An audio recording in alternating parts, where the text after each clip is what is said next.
Ito na yung pinakamadaling lutuin na ulam, pero garantiya naman ako na talagang grabe din naman ang sarap. Magtunaw muna ako ng butter. Habang pinapatunaw natin yan, ilagay ko na rin yung bawang. Ihalo lang hanggang sa maglabas lang din ng aroma yung bawang.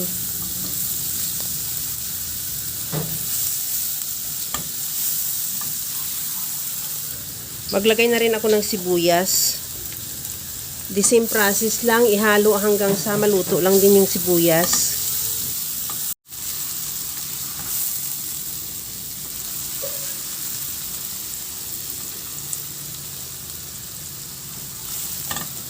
Okay na tong ating sibuyas. Timplahan ko na ng asin. Lagyan ko rin ng paminta. Maglagay na rin ako ng chili powder. Optional kung ayaw mo ng maanghang, di pwede naman hindi mo lagyan. Maglagay din ako ng sweet chili sauce at ketchup.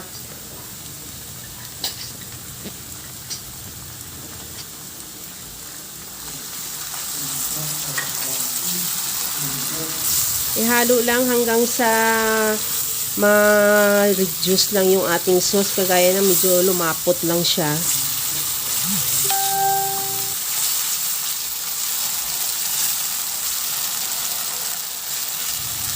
Sa puntong ito, okay na yung ating sauce. Isunod ko na ilagay yung hipon. Bali, 1/4 kilo lang yan na hipon. At ihalo lang hanggang sa ma-coat lang ng sauce yung ating hipon.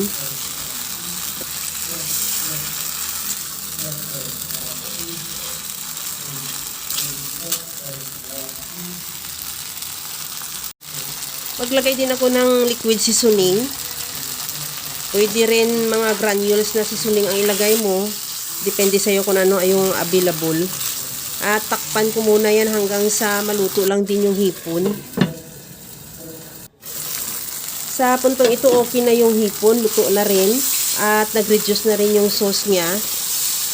Kunting halo lang at ready to serve na yan yung ating napakasarap na sweet spicy buttered shrimp.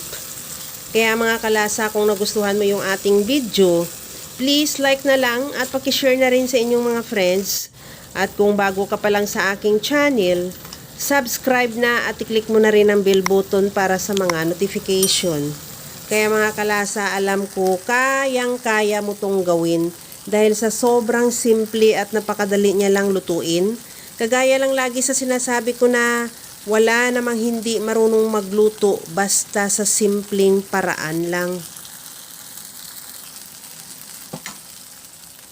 Okay na tong ating sweet spicy buttered shrimp.